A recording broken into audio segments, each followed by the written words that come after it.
Hello and welcome to another episode of Frame and Reference. I'm your host, Kenny McMillan, and you're listening to episode 130 with Erik Messerschmidt, ASC, DP of Ferrari. Enjoy.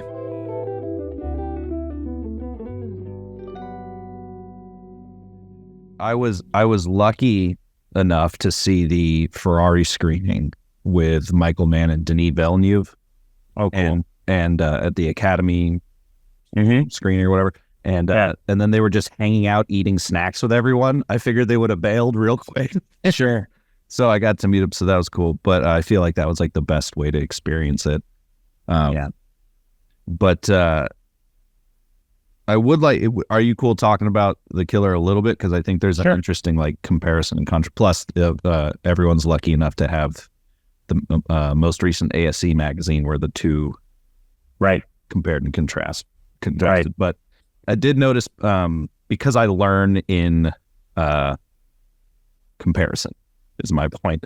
But both films have very naturalistic lighting and are very kind of similar in approach, it feels, but completely different looks.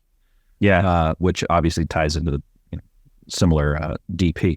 But I was wondering kind of what the approach was for Ferrari on obviously locations are going to be very helpful, those all your like actual literal locations.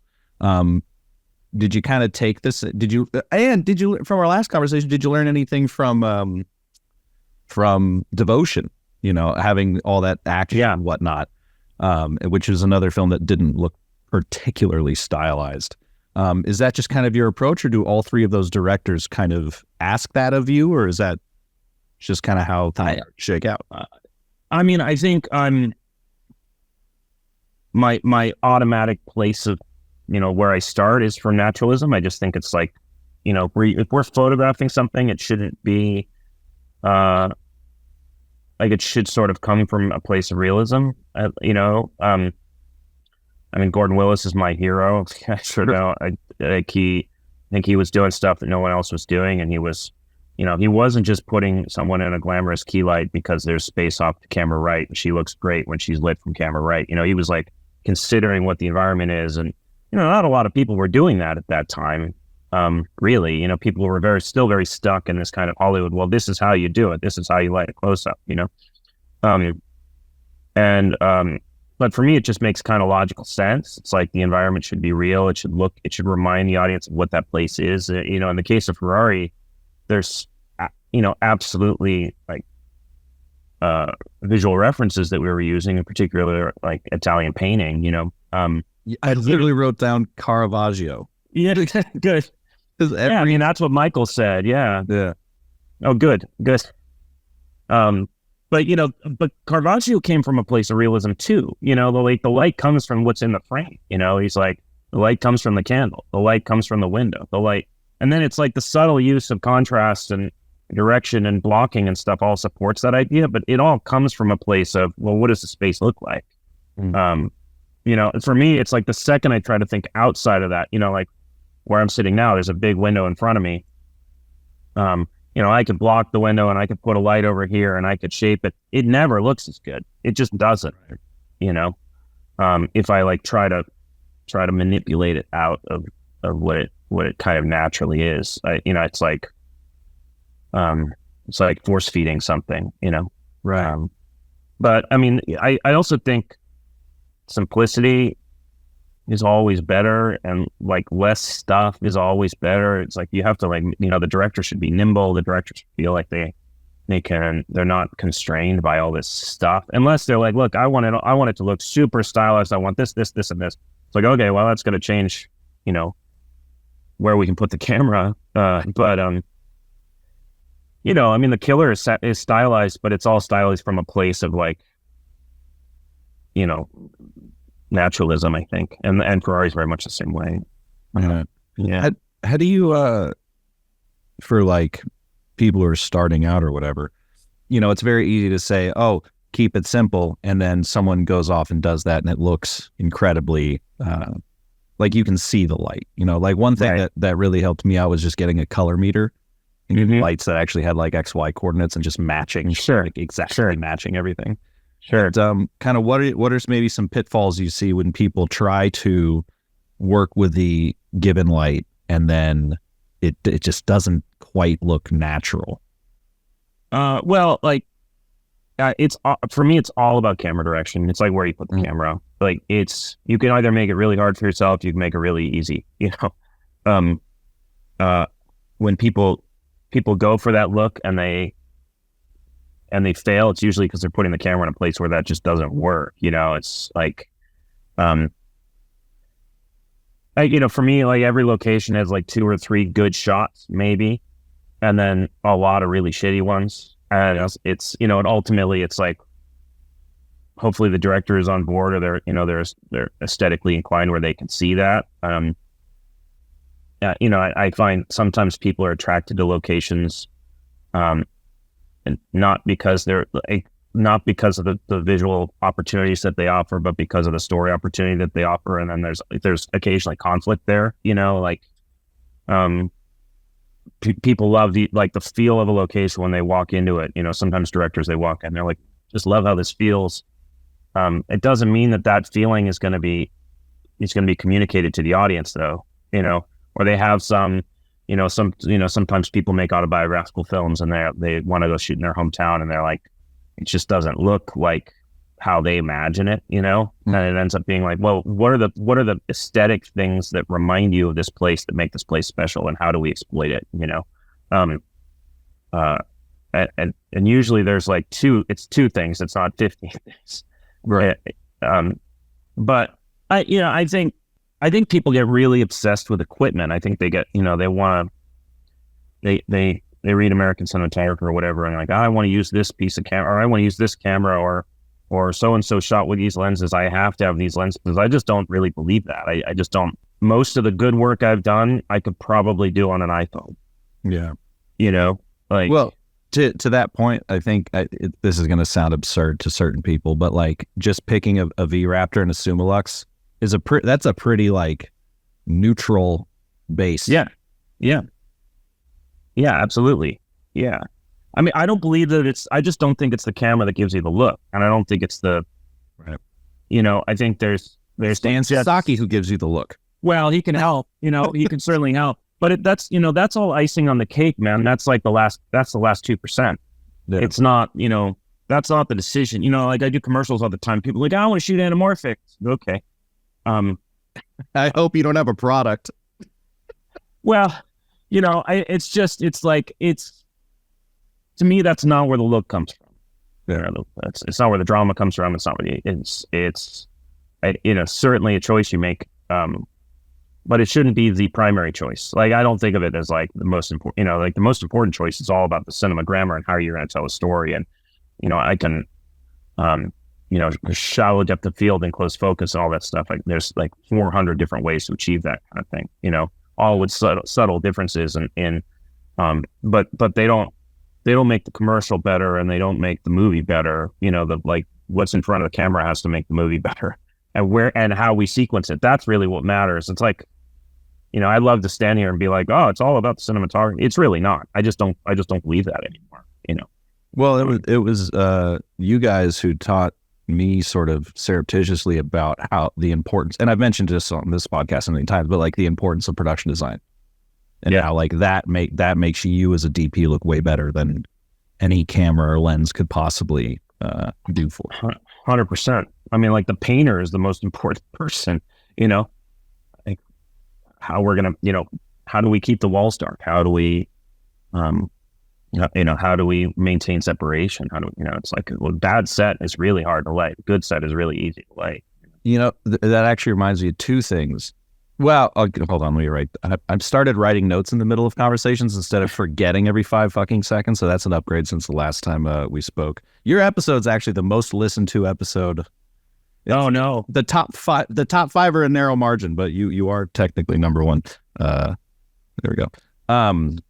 I did want to add, because you had mentioned the anamorphic thing with commercials. Is it reasonable or practical to kind of do the thing that you guys have done, like The Killer or Mindhunter, where you art direct flares and all that on a commercial, or does that take a little bit too much time in VFX for something that potentially might not have the budget? Well, everyone has to be on board. It's like I'm doing that on a commercial now. Actually, I'm going to shoot a job next week where we're going to do that. But commercial things is tricky because what happens a lot these days, especially in the United States, less so in Europe, but in the United States, is the agency just takes the footage and then you don't participate in it anymore. Oh, interesting. In fact, I see commercials sometimes that get graded by somebody. I'm like, wow, you made that decision. Okay, well, I didn't know I shot that. That's not how I shot it. But that's the Faustian bargain you sign up for when you shoot a commercial. That's just the arrangement. And that's made very clear. So it's like really elaborate kind of post workflows that require a lot of nuanced thought and consideration are maybe not recommended in those kind of environments. Right. But sometimes people, really get into it. Like they might see the killer and be like, I want to do that look. So, well, okay, you have to do X, Y, and Z. It's totally practical. It's not sophisticated in terms of the application technique and the equipment required stuff. It requires people looking at it and tweaking it. It's not a plug-in you just drag and drop in After Effects and be like, oh, here's the killer look, Right. I did notice you guys were using Scatter in terms of plugins. I love Scatter more or less, but it only works on Apple. Yeah, can't use it. As in my job at Pro Video, I had a bunch because I was reviewing all these film emulation DCTLs, and someone was like, "Oh, you got to do Filmbox," or because they have a few things besides Scatter. And I was like, "I'd love to. I gotta wait." Yeah. Easy guy. I'm trying to find that. A friend of mine sent it to me. Another DP, Mark Doring Powell, sent it to me. It was an old friend of mine, cinematographer, ASC member, and because we're always trading geeky stuff like that. It's I was like, oh, this is interesting, and I sent it to Pincher, and he was skeptical, of course. He's like, well, shoot a test, show me. And we shot a test. He was like, oh, okay, we could use this. Yeah. I don't use diffusion filters very often. I gave up on them. Yeah, everything's always backward. Really frustrating. Exactly. Yeah, and it's like I always get the effects. I get the effects when I don't want them, and I don't get enough when I do, and I can't control it. You can't pan from a hot window to somebody else. Yeah. I don't know. I don't.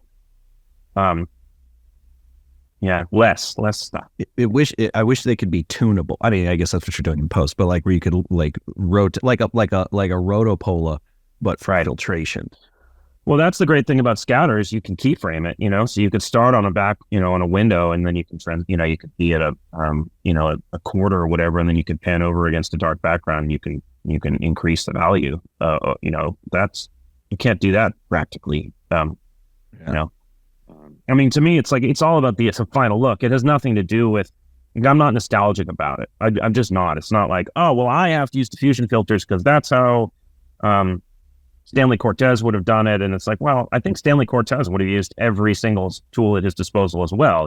It's like I always try to think about the end result, and what the best path to that is. Not so much about it's like the film and digital conversation. It's the same thing. It's like, well, what do you actually want it to look like? Well, now people want it to. I've noticed people want it to be 4:3.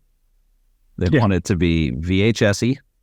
And now I've noticed in commercials, tell me if you've gotten this in a brief, not every commercial, but 50% of commercials almost have a still photography on-camera flash thing going on. It's just collages of still photos. Sure. That shot with an on-camera flash. And I'm like, this is so fascinating because I could absolutely do that for you, American Express. You're right. That's very easy. Yeah. I mean, it's cyclical, I guess, and people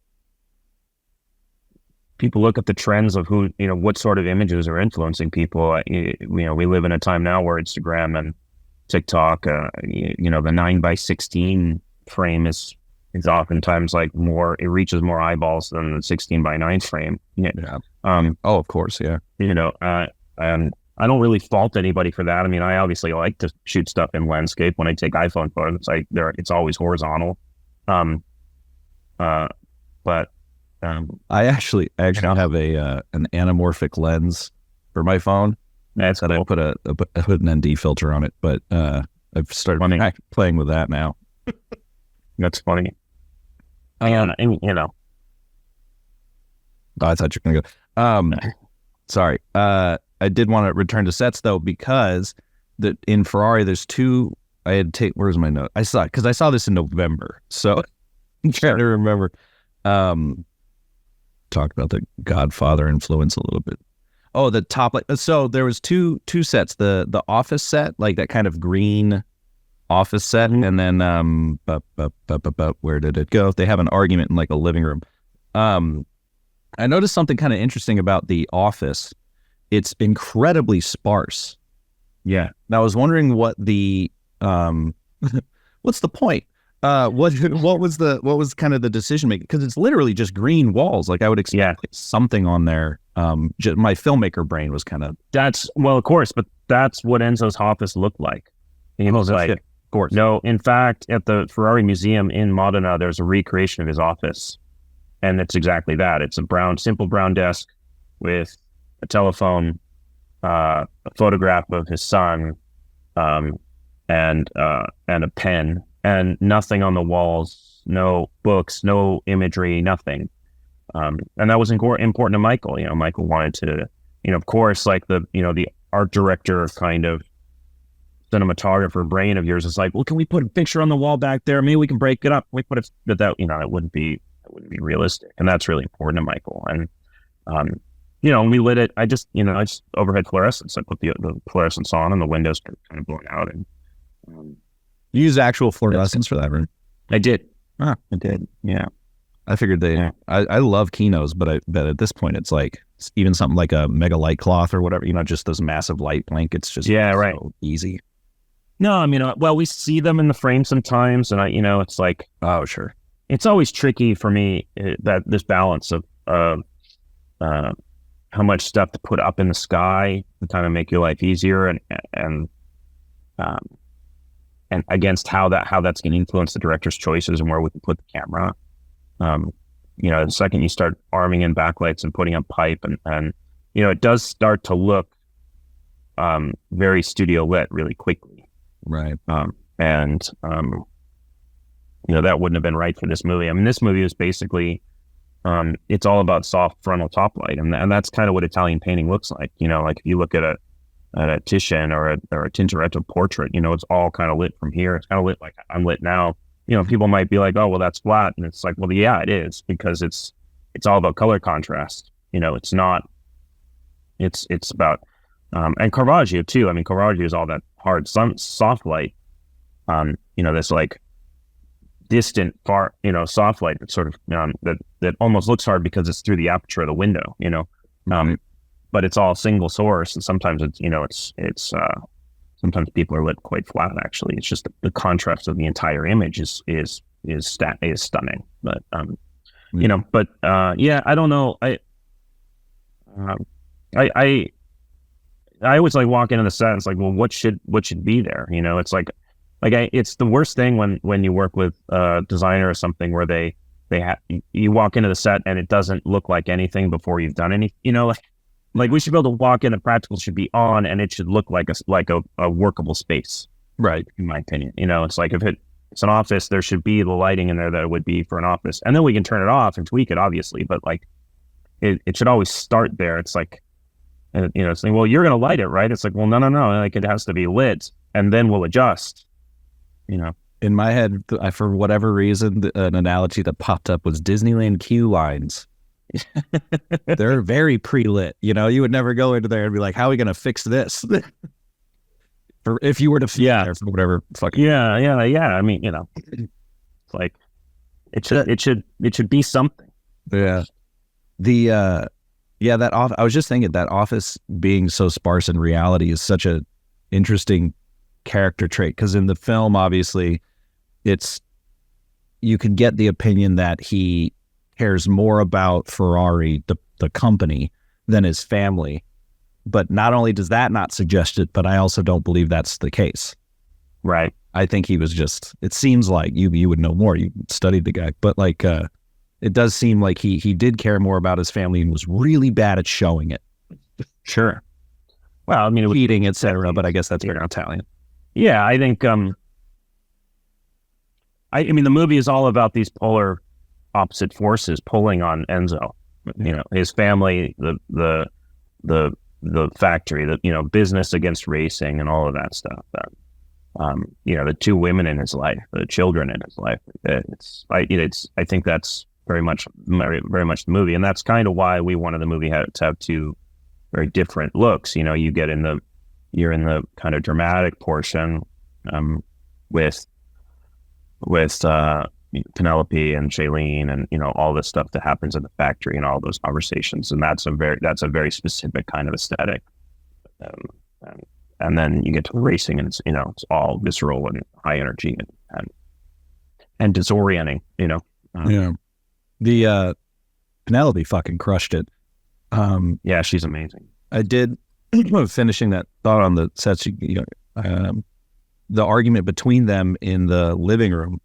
For whatever reason, I was really enamored with that scene visually. Yeah. Was that kind of a similar thing? I saw like a behind the scenes shot where it looked like there was just some like two banks up top or like. Yeah. I mean, it's, he wanted to move the camera a lot in that space, which is always scary for me. So that was a situation where I hung some lights up in advance, and I hung some light mats so that I would have the ability to adjust quickly. And we blocked that scene on the day. So, oh wow. It wasn't like we rehearsed that. Michael rehearsed it in the office with them and sort of, started to work on the tone and the rhythm of it, I think. But in terms of the, up on its feet staging, we rehearsed it that morning and shot it. So I kind of had a rough idea of how he was going to lay it out, but not really. And I knew that he wanted to move the camera. And so I threw up some backlight, and I, sort of up above where the practicals were, so I could wrap the practicals a little bit. And then, he put Penelope in the middle of that room, sitting in the chair, and I just put a muslin china ball above her. And I was watching the rehearsal, and she was doing this thing where she would kind of like look down, and then when she's powerful, she'd raise her chin, and she has this hair, it sort of like protects her face from everything. And I said to her, Penelope, is that how you're going to play it? Are you going to play it like that? And she said, why? And I said, well, I'm thinking about doing this thing where I deliberately don't put any light on your face when you're looking down, and then when you look up, you just have the slightest kind of thing, and that's like an interesting accent. It's like an interesting kind of punctuation point for the performance if you're going to play it like that. I think, but that's kind of, and she loved that. She was like, oh, cool. Yeah, okay, that's interesting. She kind of can play to the light a little bit, right? Right. So yeah, when her head is down, you can almost like, you can't see her at all. And then she just raises, it's just this little bit, yeah, I mean, it's pretty down, that scene's down, but it has my favorite shot. My favorite shot in the movie is her standing next to the lamp when she's really giving it to him, Yeah. It's like, it's amazing. Yeah. And it's got this kind of leather feel to it. It's got it's real, almost like you can smell the incense in the room or whatever, it smells like candles. It should have like the air is heavy in that place, Yeah. The other thing that got everyone, pardon me. The other thing that got everyone was when she actually takes a shot at him towards the beginning of the film. Yeah. Dog, the mix was a little loud in that theater that day, but boy, that had every old head in the room. Including me. Yeah. Good. Yeah, that was fun. Also, the catch lights. You nailed all the catch lights. There's always like just a little bit of something special in everyone's eye all the time. And I was like, I love the art of a good catch light. Well, you can get away with so much if you can see a reflection in somebody's eyes. It's like, well, my entire career, there's someone in the background saying, isn't it a little dark? Oh, that's why, like, my joke is always, it's not dark, it's rich. Shut up, Yeah. But there's always somebody but really, it took me a little while to figure it out, but really what they're reacting to is they want to see the eyes, and that's always, studio executives and account executives at commercials. And they're like, we want to see their eyes. It's like, well, fair enough. I get it. Of course. That doesn't mean you have to put a smear on somebody's face to see their eyes, it's true. The expression of emotion, the drama is all in the subtlety of the eyes and, where the eyes are looking and how open they are, how expressive they are, how frequently they're blinking, things like that. Right. And, Gordon Willis does it better than anybody. I mean, the stuff in Godfather, God, I mean, it's like, he was probably had a 300 watt Fresnel with a bunch of paper in it stuck right next to the lens, right. But it's just 4 under, but it reflects enough. So, in some of my work, usually I find I can get away with, 3-4 stops under of actual exposure on someone's face if I get a really pinpoint highlight in the eyes, and usually that's, my experience, more powerful than just putting a bunch of front line on somebody's face. It's, the scene is, in really dramatic scenes where it's appropriate to be moody. It's not like I'm saying, it's everything. Every shot should look like Clute, Right. But yeah, I think it's important. It's like it can be down, but there's this weird trend now in particularly in television where everything is just really muddy, and I think like that's okay, but if you can't see what a performer's doing with their face, you really lose out. You're missing out on an opportunity. Yeah. Well, I think I have a theory, not being in these rooms, but that, when television more recently was like able to be more quote unquote cinematic, everyone started shooting that way. Like, oh, cinema's dark, and it's like, right. Oh no, it's rich. But the problem being people's internet connections. Right. So like, even if it did, using Game of Thrones as the kind of ultimate example, like even if on set, this actually goes to your idea about looking at the fucking monitor instead of like a meter or whatever. But even if on set and in the grade it looked perfect, it's like no one has an LG C1 like right. watching it, perfectly in a backlit room and all that. Right. Yeah, and that's a push-pull. It's like, do you want your work to be? Do you need to do your work for the lowest common denominator of the viewer, or do you hold the viewer accountable? It's like, okay, I'm personally in the second part of it. It's like I'm not going to dumb down the work because 15% of the population is watching it on a shitty LCD television. It's like, right. I get it. Everyone has different resources, and but don't watch it on a shitty LCD television and then complain to me about how it looks. It's like, right. I can't control everyone's experience, and the truth is, like, we never have been able to. It's you go into certain parts of this country or other parts of the world in cinemas. There's all sorts of stuff where they change the bulb when it goes when the bulb burns out, not when it's below 14-foot lamps. There's really bad vignetting, or things are out of focus, or it's a silver screen and it's a laser projector, and it's like all sorts of mismatched, really poor projection. And it's historically it's a systemic problem. If as a cinematographer you start to really worry about that, you're not going to sleep very well at night. I think it's like, okay, well, I have to be considerate of the kind of global change. Maybe I don't set all my blacks at 0 units all the time, because 80% of the population has their dynamic mode on, and it's going to really crush it. Like, you have to be considerate of that, but it doesn't, like, I have to do what I think is right for the director and the movie too. It's like, I can't just like, well, it does, make me think about, because the last 4 projects you did with Fincher are all Netflix. Am I over? Yeah. Is that 4? It doesn't matter. 3 at least. 3. And actually, Michael Mann did. I don't know if he told you this. I assume he did, but he said that he hired you off the back of Mank. That's true. I think. Yeah. I mean, he called me to do to do Tokyo Vice, and then I couldn't do it because the schedule shifted and I was already on Devotion. So, but yeah, he liked Meg. Yeah, I did too. But do you guys have to, working exclusively for Netflix? I don't know if do those Blu-rays come out? Because I'd love to buy them. No, I have no idea. Because these are all this is my nerd collection. Do you have to make certain considerations for, like you were saying, or do you just shoot it as if it were going to be in theaters, and go from there? Because those films tend to be darker.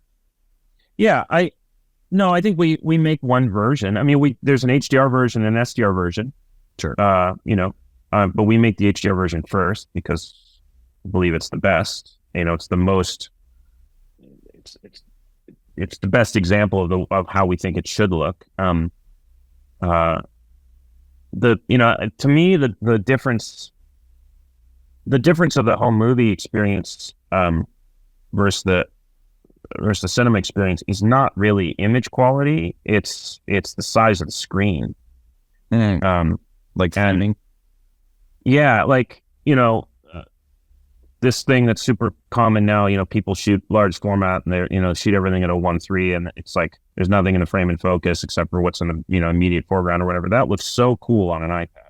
Yeah, it looks so cool on that. You see that on a 40-foot screen. I'm like looking around trying to figure out what part of the frame to look at sometimes, and I think people get really seduced by that because they look at it on an iPad in dailies, and then they look at it on a little monitor on the set, and they're like, oh my God, it looks so cool. It's like, well, yeah, it does look cool here, when you're looking at it like that. But you start to, you step back at it and you look at, at the IMAX theater, Universal City Walk or whatever, it's an entirely different experience. And sometimes I think it can be really off-putting. And so we take that stuff into consideration for sure. Because you want people to have a great experience in both places. And it's like, so ultimately, like, I never think about really like how cool the shot looks. It's like, does the shot accomplish the story beat that's required here? Yeah. I think people oftentimes they make the decision from the other side of it, and like, oh, well, what's the coolest thing we can do? And that's a very, really a commercial kind of concept, but totally. Yeah. I did want to quickly stop by the killer in terms of lighting again, this cinematography podcast. But it felt very much like I don't want to say this pejoratively, but like the formula was firing on all cylinders. Like it felt like everything that I've ever read about David's kind of process and now your process of the past few films, like all of it kind of came together. Honestly, the only thing that threw me off was, is this handheld or is this done in post? And I figured it was a mix, but apparently it never was. No, not really. I mean, there's probably 4 real handheld shots in the movie. I couldn't pick them out. Like the one, like where we're chasing Michael down the yard in the beginning when he finds his house has been broken into. That's really handheld. Okay. Shot on the dolly that precedes that is really handheld. There's no handheld shots in the fight sequence. Right. Yeah, it's a little, but there's not many real ones. But yeah, I mean, I'm glad you couldn't tell. That's good. That's good. Yeah. Do you know if it was just this is the nerdiest fucking question I'll ask you. Do you know if it was keyframed or if because I know do you know Vashi? Of course you know Vashi. He worked on other stuff. Did you use his little handheld presets? No. He's had those out forever, and I'm like, do people just drop and plug and play those now? What we did is I shot some like framing charts, basically focus charts at the rental house. Yeah. Various degrees. I mean, basically I was like, no caffeine, a little bit of caffeine, another shot of espresso. I'm like, and then they had, they have tracking markers on them. The post guys would grab, and that was like a place to start. Sure. And then keyframe and adjust, so yeah, I think that's how he made them. But anyway, back to the light. I was looking at the ASC mag earlier this morning, and it gives nothing away because it's literally like one shot has a neg floppy, and then one shot has nothing at all. And I was wondering, like, that's clearly the most minimal approach. What was kind of the most maximal approach? You mean in terms of the use of equipment? Yeah, because the past couple things you've done, that's kind of seems to have been the theme. And, we were talking about it earlier, that overall you kind of just keep things real simple. But especially with you and David's work, I've noticed it's become more and more simple. And I know that you guys have said it's I can't remember if it was you or Eigel who had mentioned that, like, I think it was Eigel when he was talking about House of Cards, how like the camera car needed to be up in 15 minutes. Yeah. And I just love that idea because I hate setting up anything. Well, the thing is, once the second you work with more exposure than is on the set, naturally, you have to add it everywhere. In proportion, right? So if I'm in a set that's sort of naturally lit, 12-foot candles or whatever, and then I bring in light through the window that now makes it 50-foot candles, but the background's gonna be dark. That's not a complicated concept, right? But then the choices start to necessitate other choices, and it's really easy to build things that way. So like I always look at it like, okay, what's the absolute minimal I have to do here to make this workable aesthetically and also logistically, and so if I can use a bunch of practicals in the background and I don't have to light the background, I just have to work with the foreground, then it's really easy. It's like, well, how much light's the background give me? Okay, cool. That means I gotta light the whole set. I gotta light the actors to 12-foot candles or whatever, and then I just have to turn a couple things off and we can shoot, and make it kind of look the way we want to. Right. Probably the most elaborate setup on The Killer was the night exterior outside the Brute House. But it wasn't the thing that made it elaborate was all the streetlights we put in, and we put 5K tungsten bulbs in. I'm sure, it wasn't, I had a condor deep in the background that was just lighting some trees. And then we had a condor over the house for the fire effects when the house is on fire. That's it. I mean, it's not like, you read these American Cinematographer articles where everyone's like, they're, showing their lighting diagrams. Like, to me, that's kind of like, it's kind of the wrong concept to give students. It's like, oh, Sure. if only I had all these sky panels. It's like, well, probably had all that stuff because the set didn't do a lot of it itself. It's like, Yeah. And Well, that is something that I try to do in these conversations is like, I used to be way more specific about it in like the first season. And then now I've started just asking for like generalizations. But sometimes the type of light matters, but because I found in my like you're saying, those lighting plots, even like you'll go on Deakins' website and he's got all these crazy lighting plots together, which obviously putting one up that says like we had one key light isn't gonna make anyone come to your website. But if you can simplify everything, you just go, oh, big top light. All right, I can figure that out. Maybe when you're super beginner, there's too many other questions beyond, the top light. Yeah. I mean, you have to know the equipment in a way where it's going to tell you you have to know what you're going for when you ask for the piece of equipment, and you have to know it well enough to know that it's going to give you the tools, and that's experience. I think, in Roger's work is so brilliant because it's everything is very appropriate for what he's doing, but it's so shot specific. It's like, there's also a lot of lighting decisions are made unrelated to the resulting anticipated aesthetic. For example, like in my work anyway, like almost 90% of my equipment needs are schedule driven. They're not visual driven. It's like, you might walk in a location and be like, man, if we shoot this at 8:30 a.m. between 8:30 and 9:45, it's going to look awesome. We don't have to do anything. And the director's like, yeah, cool. Okay, we can do that. It's really simple. See, we can do it in 2 shots. Great. And then the AD comes over and they say, well, it's going to be, we're in splits the night before. We're not going to be able to start here till 11, and we have to make the company move. And then So it's actually, there's no chance we're going to be here until 4 p.m. It's like, okay, well now I need a condor and all this stuff. And then they look at me and they're like, why do you need all this stuff? It's like, well, like I want to shoot at 8 a.m. Like I tried to help you out. Yeah, I tried to help, but it's like, what do you want me to do about it? It's, I think people don't entirely understand that. It's like a lot of these big Marvel movies, they have these super elaborate setups. It's because they have no idea when the cast is going to show up. Right. So you got all these construction cranes out there. There's nothing fun about having construction cranes on the set. I got to tell you, it's a pain in the ass. But if you don't know when Iron Man's going to show up, and it could be at any time, it's like, well, I better have an ability to block the light out there. Yeah. So you have to kind of buy yourself the tools, so that you can deliver on the day, because that's the expectation. Because when they do show up, you better be ready.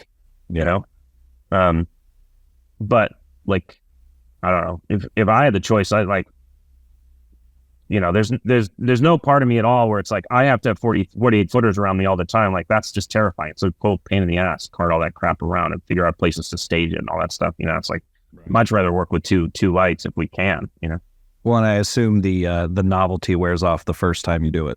First time you're like, look at me, I'm a big DP. And then after that, you're like, wow, that's fucking sucks. Well, I mean, it's, you have to repent for everything as a DP. Like all of your choices are judged, and you're taking resources away from the director anytime you ask for those things. It's like, right. I would much rather have that money go towards art department stuff. It's like, it's so much more important than having a bunch of equipment sitting in a truck that I may or may not need. It's like, no, let's take the money and put it in their set dressing or paint, or like let's build it out of steel instead of plywood, so it actually looks good, or whatever. Like, let's what do we have to do? The kind of machismo part of it, where it's like, look at all this stuff. It's like, well, yeah, I mean, it just also doesn't make you very nimble. It's like, oh, can't count the number of times where it's like, wow, look at the sky over there. We should turn around. Oh shit! Well, all the trucks are there. Right. Okay. Well, can't get that shot. Yeah. So. Yeah, that is something that I've learned from you and a few others. The importance of speed over a lot of things. But yeah, I did want to ask, because I know you said you had to go pretty soon. Because you're my basically second returning guest. What is there anything that comes to mind that you've learned between Devotion and The Killer that you've started to apply, maybe specifically or maybe generally? That would be a different question. I mean, I now I really ask for a lot of prep. Yeah, like I'd rather. I mean, to be honest, I would prefer to just prep the movie and never shoot it. I really could. Like, like, nothing would make me happier than to just prep the movie, because it's like, that's where all the dreaming happens. It's like, the second you get on the set, that's where every compromise happens. It's like, oh, that thing you wanted to do 2 weeks ago, that's not going to happen. It's like, oh, but it was such a great idea, And the prep, like that whole, like, it's not fix it in post, it should be fix it in prep. Right. And I, even if the director has it totally figured out, being a fly on the wall in those early director scouts and pointing certain things out, or having those early conversations with the designer or the set decorator or the location manager, it just pays so much dividends ultimately in the movie for me. And so that's now pretty important. And then the other thing is, like, I really feel quite strongly that grading is almost equally important to the shooting process. And it's like, the whole concept of, Ansel Adams, it was like, half of his job was printing. Yep. I mean, half of what he talked, one of 3 books that are this fucking thick. Yeah, exactly. Exposed for the hollows, spared for the shadows kind of thing. And so, for me, it's not color correction. It's where the soup gets seasoned ultimately. It's that final step in the cooking process. And I don't believe it's where you find the look, or you like, that's not where the look should come from, or, otherwise it just, stuff looks really graded to me. Mm-hmm. But it's that last 2% is the hardest 2%. It's the hardest percentage to get, and it takes time. It really just takes a lot of time. Yeah. Well, and to your point about, I've spent the past basically all the pandemic and the and before that and the strikes, like just learning how to color grade my own stuff, because I will literally at this point on most gigs be like, and I will color it. Like we might have a guy, I'm willing to like, give you examples, and if you go with them, fine, but you know better than me, but I can save us some money and it'll look the way I want. Sure. The way we want, whatever. But to your point about prep, I'm not the biggest fan of David Lynch's films, but I fucking love his approach. Like his all like even his masterclass, which I saw a bunch of people going like, this doesn't teach us filmmaking. I'm like, it absolutely does. It absolutely teaches you what you were saying, like the dreaming and the ideation and the sort of the, he would probably call it the spirituality of it. Where you do get to make those decisions and where the fun happens. The way you put it was actually excellent. The dreaming happen, or the fun happens in pre, and the compromises happen in production. That's a great way to put it. No, totally. I mean, it's where, it's like my joke is always, filmmaking is 12 weeks of hope followed by 16 weeks of disappointment. It's like, and the problem is as you're shooting, you're chiseling it in stone ultimately to some degree. That's why like I'm not nostalgic about the photochemical process, because I'm perpetually dissatisfied with what we do. And it's like, man, I always want another opportunity to improve it. Yeah. It's like, nobody walks out of the movie theater and says, well, at least they made their day. Right. Yeah. The schedule was held so well. Yeah. I mean, God, it's like, I mean, the movie didn't really hit for me, but I mean, at least everybody broke for lunch on time. It's like, those things are important, but not to the audience. Right. I fight harder now than I used to for the things I know are going to matter that we're not going to be able to fix later. Gotcha. I fight way harder for that stuff now. Well, you also have the sort of CV to back it up now. I'm sure when you were newer, it was a bit harder to get people to listen to you. Yeah.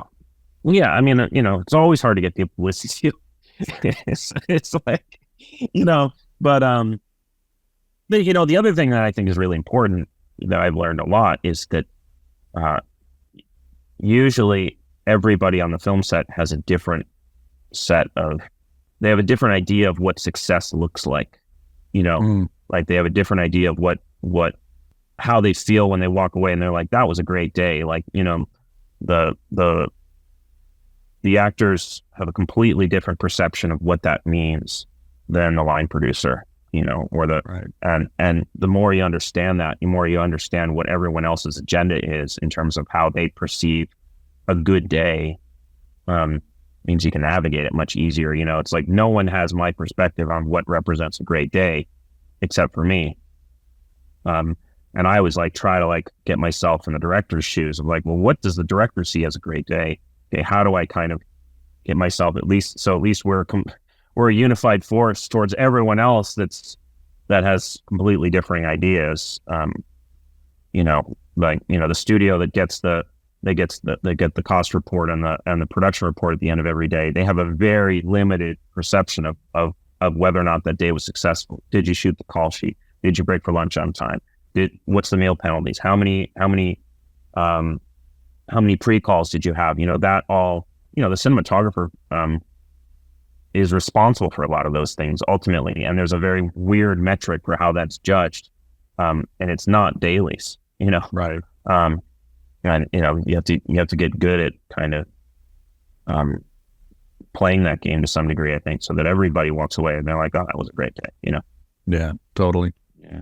Well, I'll let you go getting on to your whatever it is you got going. But thanks again for chatting with me. I'd always love to have you back. Maybe get a little deeper. It's hard to balance two films coming out back to back and like try to give them equal attention.